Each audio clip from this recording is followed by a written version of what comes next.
آیا میدونستی توی ماینکرافت مواد مخدر وجود داره؟ یعنی واقعا میدونستی؟ میدونم نمیدونستی. لایک و سابسکرایب فراموشت نشه.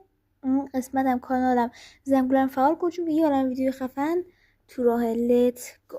نگاه که بچه‌ها، ما کلا یک مدل ماهی داریم که اینجوری من اینجا گذاشتمشون. بهشون ماهی در واقع ماهی بادکنکی خودمونه که وقتی بهشون ضربه میزنیم اینجوری باد میکنن و حالا وقتی اونا رو بکشین همچین چیزی که دستم میدی. الان نگاه کن، من سو آب زمین برش دارم. همچین چیزی به ما میده که ما اگر این رو بخوریم بهمون بذار بخورم تا بهتون بگم.